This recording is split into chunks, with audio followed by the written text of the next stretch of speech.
लाहौर के एक आधुनिक इलाके में फराह अपनी माँ और बहन भाइयों के साथ रहती थी। उसके घर के पास एक क्रिकेट ग्राउंड था जहाँ रोज क्रिकेट मैच होते थे।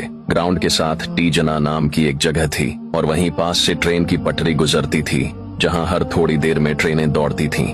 वो रोजा तो रखती मगर सारा दिन मोबाइल पर लड़कों से बातें करने और गाने सुनने में गुजार देती। घर का कोई काम न करती और जब वालिद समझाते तो मजाक में टाल देती।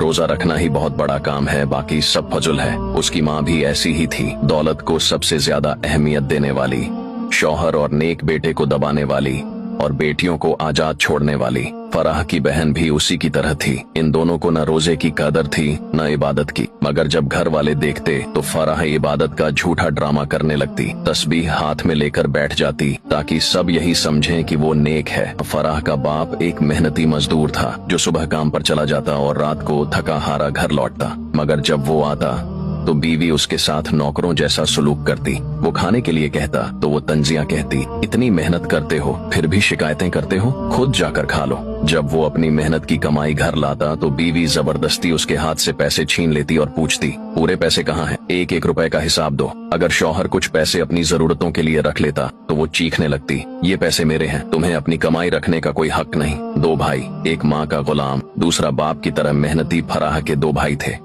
बड़ा भाई जो हमेशा माँ की बात मानता था, उसकी हर बात पर यकीन करता और घर की हर खबर जाकर माँ को बताता। अगर बाप या साजिद कोई बात करते या कोई रिश्तेदार आकर कुछ कहता तो वो फौरन माँ को जाकर खबर दे देता, अम्मी अब्बा ने आज ये कहा, साजिद ने ऐसे बोला, फलां रिश्तेदार ने ये कहा। माँ को उसकी यही आदत पसंद थी और वो उसे सबसे ज्यादा चाहती थी। लेकिन इस बड़े भाई को एक और जुनून था, क्रिकेट। वो हर वक्त क्रिकेट में गुम रहता, जहाँ जाता क्रिकेट क्रिकेट, बस क्रिकेट ही उसकी जिंदगी थी। घर में रहता तो टीवी पर क्रिकेट, बाहर जाता तो दोस्तों के साथ क्रिकेट, और अगर माँ उसे कोई काम कहती तो उसका एक ही जवाब होता, पहले मैच पूरा कर लूं फिर देखता हूं। दूसरा भाई साजिद जो फराह से कुछ साल बड़ा था, अपने बाप की तरह मेहनती था, रोजाना मजदूरी करता, रात को थका हारा घर आता। वो न माँ का लाडला था न बहनों की तरह आजाद, बल्कि जिंदगी की सख्तियों का सामना कर रहा था। साजिद का निकाह हो चुका था और जब वो रात को आता तो थोड़ा सा वक्त निकालकर अपनी बीवी से मोहब्बत से बातें करता, मगर माँ को ये भी बर्दाश्त न था। वो तंज के तीर चलाती,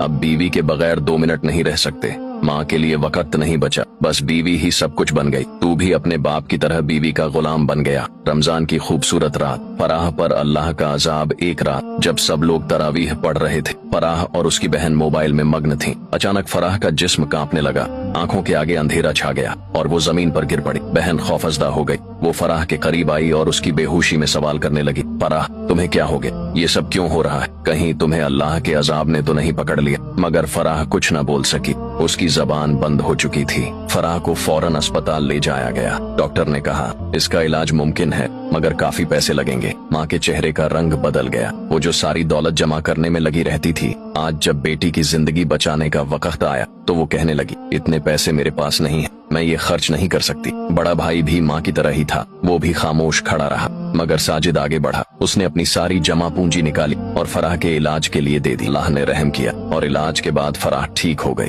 आंख खुलते ही उसकी आंखों से आंसू जारी हो गए। वो रोती हुई साजिद के गले लग गई और रोते रोते कहने लगी, भाई मैंने बहुत गुनाह किए हैं, मैंने बहुत गलत रास्ता इख्तियार किया, मैं अल्लाह से माफी मांगना चाहती हूँ। अब वो मोबाइल छोड़ चुकी थी, मौसीकी और गाने छोड़ चुकी थी, लड़कों से बातें छोड़ चुकी थी और दिल से तौबा कर चुकी थी। वो माँ के पास गई और कहा, अम्मी अल्लाह ने मुझे दूसरा मौका दिया है, आप भी अपनी गलतियों से तौबा कर लें, पैसों की मोहब्बत छोड़ दें, अल्लाह की मोहब्बत इख्तियार कर लें। रमजान हमें सिखाता है कि गुनाह पर पर्दा डालने से कुछ नहीं होता। अल्लाह सब जानता है, लेकिन जो दिल से तौबा करे अल्लाह उसके लिए रास्ते खोल देता है। तौबा का दरवाजा बंद होने से पहले लौट आना ही असल कामयाबी है।